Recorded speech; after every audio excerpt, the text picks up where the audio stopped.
बिस्मिल्लाहिर्रहमानिर्रहीम अस्सलामुअलैकुम वरहमतुल्लाहि वबरकातुहू। तो मेरे प्यारे हजरात, अल्लाह के रहम करम से आप सभी भाई अच्छे होंगे और मेरे वीडियो पे आने के लिए तहे दिल से खुश आमदीद। तो दोस्तों, आपने हजरत लुकमान हकीम का तो नाम सुना होगा, उनके वाक़या भी सुने होंगे, लेकिन बनी इसराइल कौम में एक और हकीम था जो बहुत ही पहुँचा हुआ हकीम था, जिसका नाम अफलातून था। मेरे प्यारे हजरात, उसे अफलातून हकीम अफलातून के नाम से जाना जाता था और वो उस ज़माने में हजरत मूसा अलैहिस्सलाम के वक्त का हकीम था, जो कि बनी इसराइल कौम को किसी भी मरज की वो दवा देता था और उसे शफात मिल जाती थी। लेकिन एक दफ़े का वाक़या है मेरे प्यारे हजरात, हजरत मूसा अलैहिस्सलाम और उसकी मुलाकात जब हुई तो बड़े अजीब किस्से और बड़े अजीब बहसबाजी हुई उन दोनों के दरमियान, क्योंकि वो बहुत ही अजीब किस्म का इंसान था। तो दोस्तों, वाक़ये में आगे बढ़ने से पहले मेरे चैनल को सब्सक्राइब, लाइक, शेयर कर देना और वीडियो अच्छा लगे तो कमेंट बॉक्स में हमें ज़रूर बताना लिख के, चाहे नो गुड या बेड लिख के ज़रूर बता देना दोस्तों। तो वाक़या बहुत ही अजीब सा है मेरे प्यारे हजरात, जो आपको बहुत ही अच्छा लगेगा सुन के और आपकी जो बहुत ही अच्छी एक इसमें तहजीब भी मिल जाएगी, आपको सीख भी मिल जाएगी मेरे प्यारे हजरात। तो दोस्तों, वाक़ये की तरफ चलते हैं कि हजरत मूसा अलैहिस्सलाम और उसकी बहस क्यों हुई थी। तो चलो वाक़ये की तरफ चलते हैं मेरे प्यारे हजरात। अफलातून जो बहुत बड़ा हकीम और अपने ज़माने के बड़े अक्लमंद लोगों में शुमार होता है और वक्त का बहुत बड़ा फलसफी था, और उसका दोस्तों इसे रोमन में किसी और बोल्टा नाम से जाना जाता है। तो जो फलसफी था और उसकी तहकीकात दुनिया में आज भी मुतबर व मुस्तंद मानी जाती है मेरे प्यारे हजरात, क्योंकि अगर हजरत लुकमान हकीम की बात करें उनसे, वो तो कुछ और बात थी, लेकिन यहाँ पे ये अपने ज़माने का, बहुत ज़माने का, बनी इसराइल कौम के ज़माने का बहुत ही बड़ा अक्लमंद फ़िलोसफर ये हकीम था दोस्तों, क्योंकि आज भी इनकी फ़लसफ़ी मानी जाती है मेरे प्यारे दोस्तों। तो कहा जाता है कि वो हजरत मूसा अलैहिस्सलाम के ज़माने का था। इसके बारे में लिखा है कि वो जंगल में एक मामूली झोपड़ी में रहता था, लोगों से मेल मिलाप नहीं रखता था, लेकिन उसी ज़माने में अगर किसी को उससे मिलना होता तो पहले से इजाज़त लेनी पड़ती थी दोस्तों। ऐसा वो हकीम था। लेकिन हजरत मूसा अलैहिस्सलाम, ये तो आपको पता है, सबसे ज़्यादा आपने बहुत ही शक्ति उठाई है अपनी कौम के लिए मेरे प्यारे दोस्त। तो वो अल्लाह को तो मानता था, जो ये अफलातून हकीम था, अल्लाह को तो मानता था मगर रसूलों को नहीं मानता था। तो हजरत मूसा अलैहिस्सलाम से एक दफ़ा उसकी मुलाकात भी हुई थी। हजरत मूसा अलैहिस्सलाम ने उससे कहा, मैं अल्लाह का नबी हूँ, मेरे ऊपर ईमान लाओ। तो उसने कहा, मेरा एक सवाल है। जो अफलातून हकीम था उसने बोला, मेरा एक सवाल है, उसका जवाब दे दो।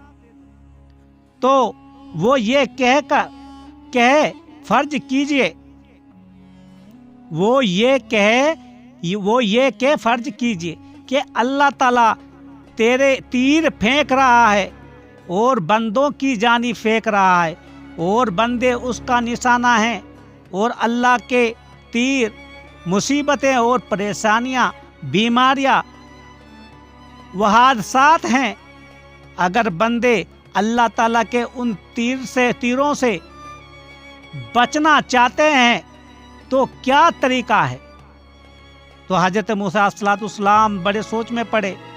तो हजरत मूसा अलैहिस्सलाम ने उसको सवाल पर फिल बदिया जवाब दिया कि तीर फेंकने वाले की बगल में बैठ जाओ, तीर फेंकने वाले की बगल में बैठ जाओ, इसलिए कि तीर फेंकने वाला तो सामने से तीर फेंकेगा, अपनी बगल में नहीं फेंकेगा। ये समझदारी की बात है मेरे दोस्तों। ये ऐसी बात जो उसको बता दी उसको, तो मतलब ये था कि अल्लाह के करीब हो जाओ। तो जो अल्लाह के करीब हो जाएगा उसे तीर कैसे लगेगा, और जो दूर रहेगा जाहिर है कि उसे तीर लगेगा। जब ये जवाब हजरत मूसा अलैहिस्सलाम ने दिया तो वो खुशी से उछल पड़ा, क्योंकि जवाब हजरत मूसा अलैहिस्सलाम को देना था। और जब वो खुशी से उछल पड़ा और कहने लगा कि ऐसा फिल बदिया जवाब तो शायद दुनिया में कोई दे ना सके, और कहा कि वाकई आप अल्लाह के नबी हैं। जो ये कि अफलातून ने हजरत मूसा अलैहिस्सलाम को फरमाया, बोला कि हाँ आप सचमुच में अल्लाह के नबी हैं, लेकिन मैं मानता हूं, लेकिन आप जाहिलों के लिए हैं। क्योंकि आज तक जो भी अल्लाह ताला ने नबी रसूल भेजे हैं वो उस कौम के लिए भेजे हैं जो जाहिलियत में बहुत मुब्तला थे। लेकिन इस अफलातून ने किस तरह से हजरत मूसा अलैहिस्सलाम को जवाब दिया कि आपके जो ये जवाब है ये जाहिलों के लिए हैं, मेरे लिए नहीं। आप की मुझे जरूरत नहीं, क्योंकि मैं तो बड़ा अक्लमंद और फलसफी हूँ। तो हजरत मूसा अलैहिस्सलाम ने बिल्कुल सोच समझा कि हाँ ये बात तो बिल्कुल ये सही बोल रहा है। अगर आपको बता दें जितने भी हमारे रसूल आए हैं वो क्या करने के लिए आए हैं दुनिया में, जिसको नबूवत अल्लाह ताला ने अता फरमाई है, क्योंकि वो उस कौम के लिए आए हैं जो कि अल्लाह को मानता ही नहीं था, जो अल्लाह को ना मानने वाले हैं, शिरक कर रहे हैं। तो लेकिन उस अफलातून ने, जो बहुत बड़ा फिलासफर था अपने जमाने का, उसने ऐसा जवाब दे दिया कि मैं ये आपका जवाब मेरे लिए नहीं है, मैं तो बहुत बड़ा अक्लमंद हूँ, मैं अल्लाह को मानता हूँ, ये तो उन जाहिलों के लिए है जो कि अल्लाह को नहीं मानते।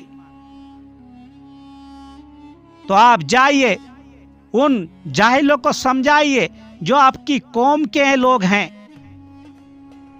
अगर वो अल्लाह पे भरोसा रखेंगे, जो कि मैंने मेरे सवाल का आपने जवाब दिया है, जो कि अल्लाह पे भरोसा रखेंगे, तो उनको कभी भी अल्लाह ताला किसी अजाब में मुब्तला ना करेगा, और ना ही उन्हें कोई बीमारी हो जाएगी।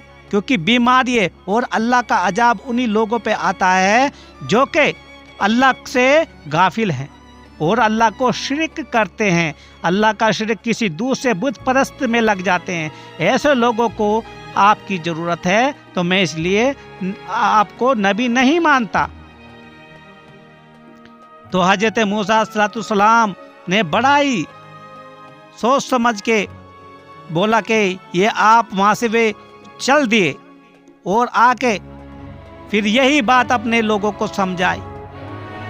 उनका काम यही था, देखो सबसे ज़्यादा अगर नियामत अल्लाह ताला ने बरसाई है तो बनी इसराइल की कौम को, और वो सबसे ज़्यादा उनकी अच्छी कौम रही है बनी इसराइल की, क्योंकि उसमें बहुत सारे पैगंबर आए हैं। और बनी इसराइल जो कौम थी दोस्तों, उन्होंने दुनिया में सबसे ज़्यादा सफ़र पैदल किया हुआ है। तो इसलिए अल्लाह ताला को वो बेहतर कौम है, सबसे ज़्यादा बेहतर है। उसमें हजरत इब्राहिम अलैहिस्सलाम, हजरत इस्माइल अलैहिस्सलाम, हजरत मूसा अलैहिस्सलाम, इतने नबी आए हैं। उसमें हजरत याकूब अलैहिस्सलाम, कितने नबी आए हैं। तो मेरे प्यारे दोस्तों, हजरत मूसा ने फिर अपने लोगों को हमेशा यही समझाया कि अल्लाह के साथ शिरक ना करो, बुत परस्ती ना करो, अल्लाह पे अच्छी तरह से ईमान लाओ।